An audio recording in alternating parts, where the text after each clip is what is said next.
우리는 지난주에 고린도전서 5장의 말씀을 살펴보면서 고린도 교회에서 일어난 음행의 문제, 이 음행의 문제가 세상에서 일어나는 것보다 더 악하다는 것을 보았습니다.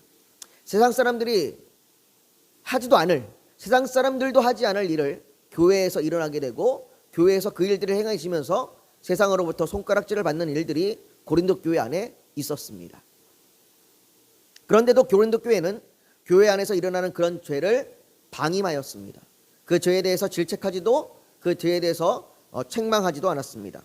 다시 말해서 교회가 세상보다 더 악한 지경에 이른 것입니다. 빌립보서 2장 15절은 이는 너희가 흠이 없고 순전하여 어그러지고 거스르는 세대 가운데서 하나님의 흠 없는 자녀로 세상에서 그들 가운데 빛들로 나타내며 라고 그렇게 말합니다. 그러나 고린도 교회는 세상에서 그들 가운데 빛이 될 수 없습니다. 그들은 빛을 잃었습니다. 여러분, 어두운 밤바다에 배가 항구로 들어오기 위해서는 등대에 불빛이 있어야 합니다. 등대의 불빛이 어둠 가운데 있는 배들의 유일한 희망이며 바른 길, 그리고 안전함입니다. 그런데 그 등대의 불빛이 사라졌다고 생각해 보십시오. 배들은 어둠 가운데 갈 길을 잃을 것입니다. 빛이 없는 그 길을 헤매다가 암초를 만나게 되고 파손하게 될 겁니다. 요한일서 5장 19절이 온 세상은 악한 자 안에 처한 것이며 라고 말하듯 온 세상은 악한 자에게 속하여 어둠 가운데 있습니다. 그렇기에 그들에게는 빛이 필요합니다. 세상에 있는 어둠 가운데 있는 자들에게 빛이 필요합니다. 그것이 하나님께서 이 땅에 교회를 두신 이유입니다. 이 땅의 교회들이 세상에서 빛이 되어 그들이 복음 가운데 나오도록, 하나님 앞에 나오도록, 그들이 죄를 벗어나 주께 나오도록 하기 위한 것이 교회를 세우는 목적입니다. 그런데 그 교회가 빛을 잃었으니 세상이 어떻게 구원의 바른 길을 찾으며 인생의 바른 목적을 회복할 수 있습니까? 교회가 그 빛을 잃었는데 어떻게 세상을 향하여 이곳에 구원이 있다, 이곳에 희망이 있다라고 말할 수 있겠습니까? 과거에는 그래도 교회에 희망이 있었습니다. 부모가 자기는 안 믿어도 자녀를 교회에 보내며 적어도 교회에 가면 선한 것들을 배운다고 생각했습니다. 교회가 세상과 구분되는 거룩이 있었습니다.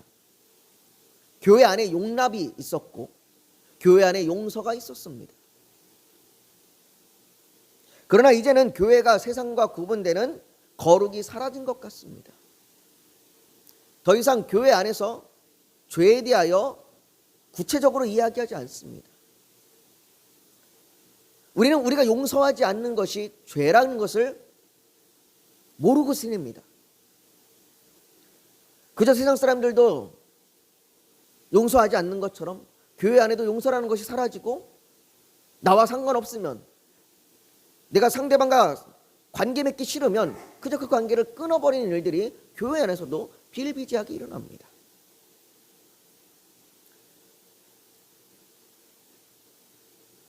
이제는 교회가 세상과 구분되는 그 거룩이 사라진 것 같습니다.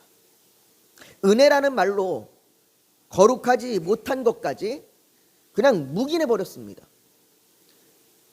은혜라는 말이 얼마나 이렇게 값없이 쓰이는지 모릅니다. 은혜라는 말이 너무나 흔하게 쓰여지면서 이것이 너무나 그냥 값없이 그냥 막 사용되어 버렸습니다. 히브리서 12장 6절은 주께서 그 사랑하시는 자를 징계하시고 그 받아들이시는 아들마다 채찍질하심이라 하였으니 라고 말씀하시고, 8절에는 징계는 다 받는 것이거늘 너희에게 없으면 사생자요 친아들이 아니라 라고 말씀하셨습니다. 하지만 오늘날의 교회와 성도는 이 징계가 사라진 듯 그렇게 살아갑니다. 히브리서의 말에 따르면 우리는 사생자입니다. 더 이상 교회 안에 징계도 없고 성도가 죄에 대한 깨달음도 없다면 우리는 하나님의 자녀라고 말할 수 없는 그런 그냥 사생자입니다. 이미 그렇게 교회가 그런 모습들을 너무나 보이는 것 같습니다. 사랑하는 성도 여러분, 교회는 그리스도의 거룩을 반영해야 합니다. 죄의 깊이가 얼마나 깊은지를 알지 못하는데 은혜가 무슨 깊이가 있겠습니까? 여러분들, 오늘날의 교회의 은혜라는 것이 그렇게 그냥 깊이 없이 싸구려처럼 사용되는 것은 죄의 깊이를 알지 못하기 때문이에요. 내가 얼마나 그 깊은 그 무지 가운데, 그 죄 가운데 있었는데 그것을 내가 값없이 사함을 받았다는 것은 그 놀라운 그 은혜를 알지 못하는 겁니다. 교회가 죄에 대하여 말하지 않으면서 어떻게 은혜를 말할 수 있겠습니까? 근데 오늘날에는 죄에 대해서 말하지 않으면서 그냥 은혜를 말하고 있는 거예요.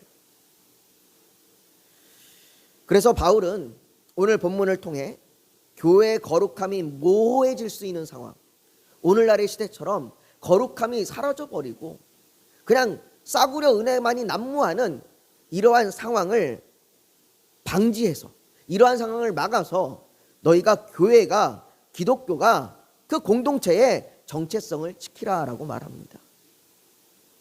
어떻게 그렇게 할 수 있습니까? 오늘 본문 12절을 한번 보십시오. 우리 오늘 본문 12절에 이렇게 얘기합니다. 밖에 있는 사람들을 판단하는 것이야 내게 무슨 상관이 있으리오마는 교회 안에 있는 사람들이야 너희가 판단하지 아니하랴 라고 말합니다. 바울은 교회 안에 있는 사람들을 판단하라고 말합니다. 이 말이 이상하게 들릴 수 있습니다. 왜냐하면 우리는 판단하지 말라라는 말을 더 자주 들었기 때문이에요. 우리는 교회 안에서 판단하지 말라, 비판하지 말라 이런 말을 많이 들었습니다. 예수님께서도 마태복음 7장 1절에 비판을 받지 아니하려거든 비판하지 말라라고 말씀하셨고, 심지어 바울은요, 지금 우리가 오늘 5장을 보는데 4장에 이 한 장 앞에 있는 4장 5절에 그러므로 때가 이르기 전 곧 주께서 오시기까지 아무것도 판단하지 말라라고 말합니다. 그러니까 이제 헷갈리는 거예요. 우리는 자주 들었던 말이 판단하지 말라는 말이고, 심지어 그렇게 바울이 4장에서는 아무것도 판단하지 말라라고 말하면서 이제는 5장에 와서는 교회 안에 있는 사람들을 판단하라라고 말하니까 이상하게 생각할 수밖에 없습니다. 판단하지 말아야 됩니까? 판단해야 됩니까? 어떤 게 옳은 겁니까? 먼저 이것을 좀 구별할 필요가 있습니다. 예수님의 말씀과 너희가 아무도 비판하지 말라라고 얘기하시는 예수님의 말씀과 바울이 4장에서 아무도 판단하지 말라라고 하는 이 말씀은 개인이 나를 자랑하기 위하여, 자신을 자랑하기 위하여 남을 판단하는 것을 말합니다. 다른 말로 얘기해서 그 사람을 판단하고 그 사람을 비판하게 되는 그 목적이 나를 자랑하기 위해서예요. 남을 낮추고 나를 높이기 위하여 판단하고 비판하는 것을 말하는 겁니다. 예수님께서도, 바울도 이런 것들을 하지 말라라고 얘기합니다. 그렇게 나를 자랑하는 것, 그렇게 나를 높이는 것, 이것은 교만이고 죄입니다. 너희가 그 죄에 빠지지 않도록 너희가 다른 사람들을 판단하고 비판하지 말아서 너희가 네 스스로 너를 높이지 말라라고 이야기하고 있는 겁니다. 그렇게 죄에 빠지지 말라고 얘기하고 있는 거예요. 그러나 5장에서 말하는 판단, 5장에서 너희가 판단하는 것이 마땅하다라고 얘기하는 이 5장에서 판단은 개인의 판단이 아닌 교회의 판단을 말합니다. 이것의 목적은, 교회가 판단하는 그 교회의 판단의 목적은 죄에 대한 징계와 거룩함입니다. 교회가 그것을 판단함으로 인하여 그 사람 외에 나머지를 높이려고 하는 것이 아니라 그 죄와 그것이 잘못됐음을 지적하고 징계하고 바로 세우게 하기 위한 겁니다. 이것은 교회에 속한 몇 사람의 합의로 판단하는 것이 아닙니다. 목사가 판단하는 것도 아니고 장로가 판단하는 것도 아니고 집사회가 판단하는 것도 아닙니다. 이것은 교회 전체가 판단하는 것이고, 그리고 이 교회 전체가 판단할 때 그 판단은 인간의 생각으로 판단하는 것도 아닙니다. 교회가 죄에 대하여 판단하는 권위는 바울이 4절에 말하듯이 주 예수의 이름으로 너희가 내 영과 함께 모여서 우리 주 예수의 능력으로 라는 이 말씀처럼 예수 그리스도께서 우리에게 주시는 그 성령에 의하여, 그 성령님의 그 부여하신 권위로 말미암아 교회가 판단하는 것이고, 그 권위는 성경 말씀인 즉 진리에 의해서 우리가 판단하게 되는 것입니다. 그 진리의 말씀에 근거하여 하나님이 주시는 권위로 교회가 죄에 대하여 판단하는 겁니다. 95개조 방법문을 썼던 종교개혁을 이끌었던 마르틴 루터는 교회로부터, 로마 교회로부터 징계를 받았습니다. 그러나 그것은 진리의 말씀에 근거한 징계가 아니었습니다.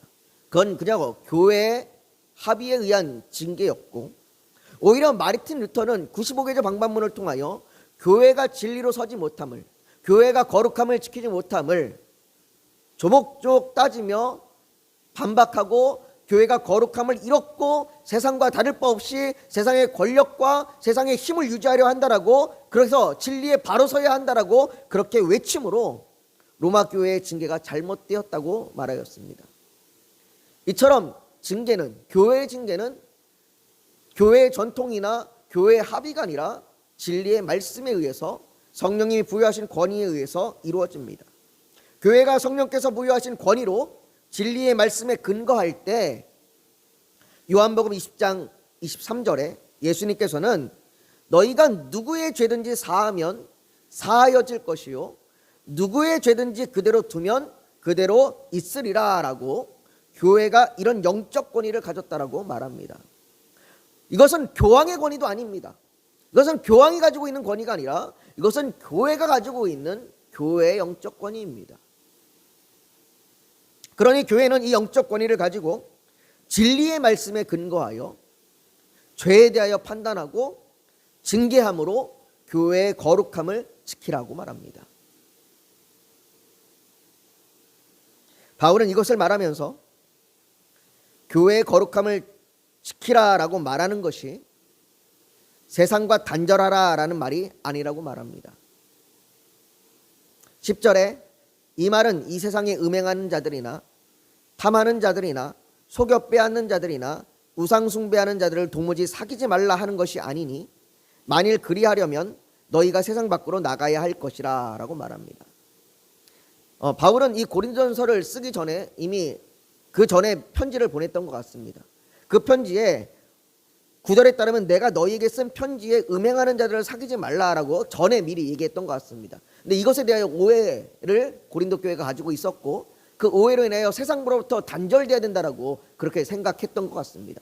그래서 바울이 그것을 다시 고치면서 내가 너에게 거룩함을 지키라고 얘기하는 것이 세상에서의 관계를 끊으라라고 말하는 것이 아니다라고 얘기하는 겁니다. 여러분들, 세상은 거룩하지 않습니다. 하지만 성도는 세상 속에서, 그 거룩하지 않은 그 세상 속에서 함께 살아가야 합니다. 직장에서 함께 일해야 하고, 혹은 가정에도 믿지 않는 부모나 자녀, 혹은 남편과 아내와 함께 생활해야 합니다. 만일 그들과의 관계를 다 끊어버린다면 우리는 그들로부터 나와야 되겠죠. 교회는 그들에게, 즉 세상에 속한 자들에게 거룩해야 한다고 말하지 않습니다. 그들에게 거룩해야 한다고 얘기하지 않습니다. 하나님께서도 베드로전서 2장 8절에 또한 부딪히는 돌과 걸려 넘어지게 하는 바위가 되었다 하였느니라. 그들이 말씀을 순종하지 아니함으로 넘어지나니 이는 그들을 이렇게 정하신 것이라 라고 하나님께서 그들을 그냥 내버려 둔다라고 말씀하십니다. 그러니까 세상 속에서 세상이 거룩하지 못한 것을 보면서 세상을 향하여 거룩해야 된다라고, 그렇게 그것이 잘못됐다라고 그렇게 지금 교회가 징계한다라고 얘기하는 것이 아니라, 세상은 그럴 수 있지만 그러나 성도는 거룩해야 한다는 겁니다. 성도는 세상에서든 교회에서든 거룩해야 합니다. 바울은 11절에 이제 내가 너희에게 쓴 것은 만일 어떤 형제라 일컫는 자가 음행하거나 탐욕을 부리거나 우상 숭배를 하거나 모욕하거나 술 취하거나 속여 빼앗거든 사귀지도 말고 그런 자와는 함께 먹지도 말라 함이라 라고 말합니다. 바울은 너희가 세상에 속하였으나 세상에 있는 자들처럼 이렇게 행동하지 말아라 라고 얘기하는 겁니다. 세상에 있는 사람들은 그렇게 할 수 있습니다. 세상에 있는 내 남편과 내 아내는 그럴 수 있고, 세상에 있는 내 직장 동료는 그럴 수 있고, 세상에 있는 내 이웃은 그럴 수 있습니다. 그러나 교회 안에 속한 우리는 그래서는 안 됩니다. 바울이 이것을 말할 때 이것은 단회적인 행동이 아닙니다. 그냥 내가 어쩌다 한번 술을 마신 것, 어쩌다 한번 우상을 숭배한 것을 얘기하는 것이 아닙니다. 이것은 지속적인 행동입니다. 지속적으로 계속해서 이 행동을 하고 있는 것을 언급하는 겁니다. 그러면서 지속해서 이런 죄를 범하고 있고 이런 죄에 빠져 있음에도 불구하고 회개하여 돌이키지 않는 자들을 말합니다. 우리가 지난주에도 살펴봤던 것처럼 음행에 빠져서 그 일을 반복해서 저지르고 있고 교회가 수없이 찾아가서 권하고 성도가 찾아가서 권하고 장로가 찾아가서 권하고 교회가 권하였음에도 불구하고 돌아서지 않는 이러한 행위를 말하고 있는 겁니다. 그러한 일들을 교회 안에서 계속해서 이루어지고 있을 때 교회는 그것이 잘못됐다고 징계하고 말할 수 있어야 한다라고 얘기하는 겁니다. 또한 바울이 여기에 열거한 것들은 구약의 신명기에 기록된 죄들을 가지고 온 겁니다. 바울이 여기서 열거하고 있는 것들만 죄라고 말하는 것이 아니라 이것 외에도 수많은 것들이 있지만 특별히 여기에 있는 것들을 언급한 것은 신명기에 있는 죄들을 가져오면서 이것이 공동체를 파괴하는 죄라고 얘기한 거예요. 신명기에서 모세가 이것들을 통하여 언약 백성이 공동체를 파괴하는 그런 일들이 벌어지고 있다라고 얘기했고, 그런 자들을 그 공동체 안에서 쫓아내라, 추방해라 라고 모세가 얘기했었습니다. 다시 말해 이것이 개인 한 사람의 죄의 문제로 끝나는 것이 아니라 이것이 그 공동체 전체를 파괴할 수 있고 공동체 전체를 무너질 수 있다라고 얘기하는 거예요. 지금도 세상에서 성도가 거룩하지 못할 때 세상은 그 성도를 보면서 그 성도 한 사람만의 부도덕함을 말하는 것이 아니라 교회의 부도덕함을 질타합니다. 성도의 죄악이 개인 한 사람의 문제가 아닌 교회 전체의 문제가 되어버린 겁니다. 우리가 뉴스를 통해서 많은 잘못을 저지른 사람들이 등장하고 그 잘못한 사람들이 등장할 때마다 교회를 다닌다, 직분자다, 어디 장로다, 집사다, 목사다 이런 얘기가 나올 때마다 그 사람 한 사람의 부도덕함이 아니라 교회를 다닌다면서 이 땅의 교회가 왜 이렇게 됐는가? 그 사람들은 질책을 하고 손가락질합니다. 즉 한 사람의 죄의 문제로 인하여 그 교회 공동체 전체가 흔들려 버리는 겁니다. 그렇다면 교회는 교회의 그 거룩함을 유지하기 위해서 어떻게 해야 합니까? 바울이 고린도 교회의 징계를 말할 때 그 초점은 4장 14절에 있는 말씀과 같아요. 4장 14절에 바울이 이렇게 얘기했었습니다. 내가 너희를 부끄럽게 하려고 이것을 쓰는 것이 아니라 오직 너희를 내 사랑하는 자녀같이 권하려 하는 것이라. 바울은 교회를 향하여, 고린도 교회를 향하여 징계를 말하고 고린도 교회의 이 잘못된 것들을 끊어야 한다라고 얘기하면서 그 안에 담겨져 있는 이 바울의 본심은 내가 너희를 자녀처럼 사랑한다라는 겁니다. 그것은 교회도 마찬가지입니다. 교회가 거룩함을 위해 죄를 말하는 것은 사랑하기 때문입니다. 그 성도를 사랑하고 그 형제를 사랑하기 때문에 죄에 대하여 말하는 것이고 그 형제가 돌이킬 수 있도록 권면하는 것이고, 그래서 계속해서 교회가 그렇게 죄를 말할 수밖에 없는 겁니다. 일반 사회는 조직에 손해를 끼치면 그래서 조직의 명예가 실추되면 그 한 사람 잘라버리면 그만입니다. 그 한 사람 퇴사시켜버리면 되고 그 사람 우리와 상관없다고 얘기하고 잘라버리면 그만이에요. 그러나 교회는 사랑함으로 거룩하게 세우는 데 목적이 있고 그것에 방향을 두고 있는 겁니다. 그냥 잘라버리는 것이 끝이 아니에요. 우리 교회 안에 누가 문제가 되고 누가 사람들로부터 질타를 받더라. 그럼 너 다음부터 우리 교회 나오지 마세요라고 그냥 잘라버리는 게 끝이 아니라 그 사람이 거룩함으로 설 수 있도록 그 사람이 사랑 가운데 설 수 있도록 하는 것이 목적이고 그것이 방향이라는 겁니다. 그래서 함께 거룩하게 세워갈 수 있도록 교회는 함께 도와야 하는 겁니다. 예수께서 예수님께서 우리에게 기도를 가르쳐 주시면서 주기도문을 가르쳐 주시면서 마태복음 6장 13절에 이렇게 말씀하십니다. 우리를 시험에 들게 하지 마시옵고 다만 악에서 구하시옵소서. 우리가 이제 돌아오는 주일날 이 내용을 지금 살펴볼 텐데요. 여러분들 이 기도는 나만을 위한 기도가 아니잖아요. 우리를 위한 기도잖아요. 우리를 시험에 들게 마시고 우리를 악에서 구하십시오라고 기도합니다. 즉 우리의 지체가, 우리 공동체 안의 지체가 죄로 인하여 넘어지고 사단의 유혹과 시험에 빠져서 죄로 무너질 때에 그가 건져내어질 수 있도록 그를 도와달라고 기도하는 것입니다. 이것은 단순히 그냥 우리 말의 기도로 끝나는 것이 아니라 그를 실질적으로 도와줄 수 있도록, 그에게 실질적인 도움이 될 수 있도록 그의 연약함을 들어주고 그의 연약함을 위로해주고 그가 시험에 빠질 수 있는 상황이 되지 않도록 막아주는 일들을 교회 공동체가 함께 도와야 하는 것입니다. 사랑하는 성도 여러분,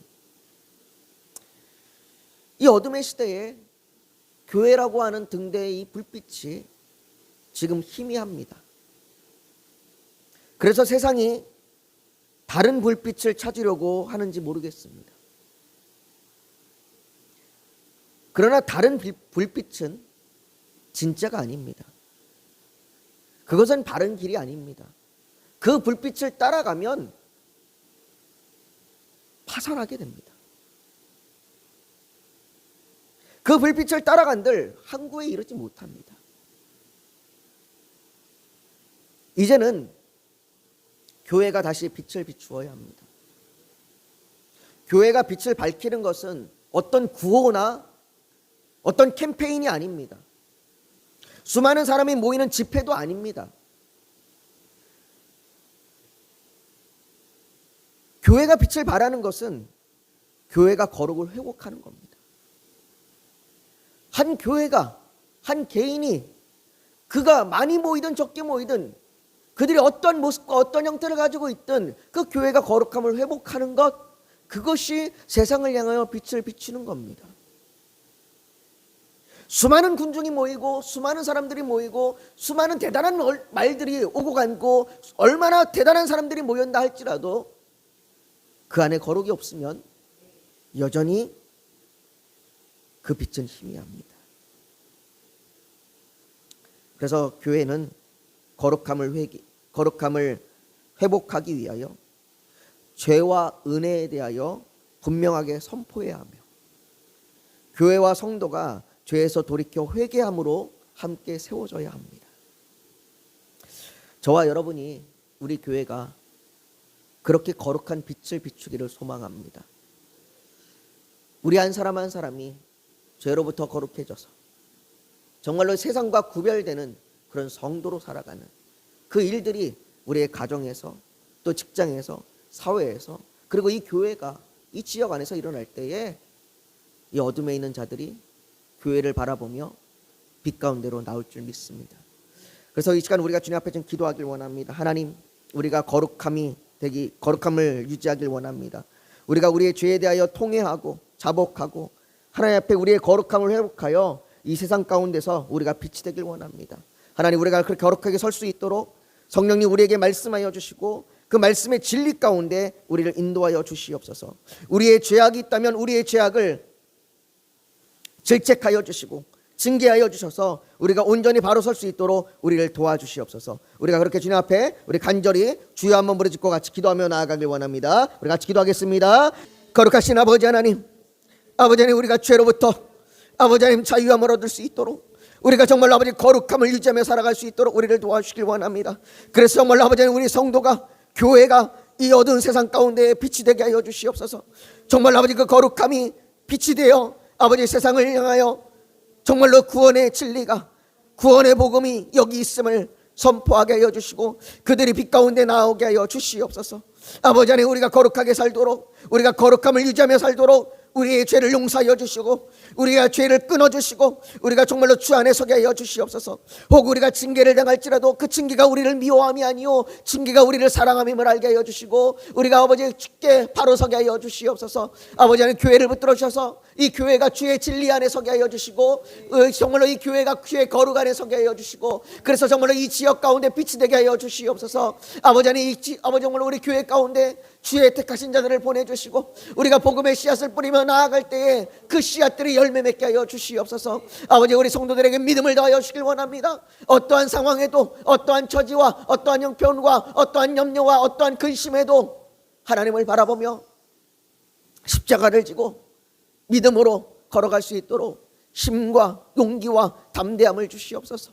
아버지 하나님 선교사님들의 사역 가운데 힘을 주시고 그들을 위로하여 주셔서 그 나라 가운데 그 열방 가운데 그 민족 가운데에 주의 교회가 세워지게 하여 주시옵소서. 아버지 정부의 박해와 핍박과 악한 세력들과 그 어둠의 정서와 권세가 아버지 하나님 그들을 위협하고 박해하고 핍박하고 환난과 시험을 줄 때에 아버지 우리 선교사님들에게 힘을 주셔서 능히 감당하고 능히 이겨나갈 수 있고 능히 피할 길을 허락하여 주시옵소서. 아버지 하나님 우리 각자의 마음의 소원을 주께서 붙들어 주시길 원합니다. 아버지 우리의 마음의 소원이 세상의 소원이 되지 않게 하여 주시고 주의 거룩함과 주의 뜻을 이루는 소원이 되게 하여 주시옵소서. 아버지 우리가 직장에서 가정에서 우리가 사회에서 학교에서 이 지역에서 우리가 어떻게 살아야 하나님의 뜻으로 살아갈 수 있을까를 우리가 갈망하고 열망하게 하여 주시옵소서. 아버지 하나님 우리가 그렇게 살아갈 때에 우리가 그렇게 먼저 그의 나라와 그의 의를 구할 때에 하나님께서 우리의 필요를 우리의 모든 것을 채우실 줄 믿습니다. 그래서 우리가 염려하며 살기보다 아버지 하나님 우리가 근심하며 살기보다 주님이 채우시는 은혜로 인하여 기뻐하게 하여 주시옵소서.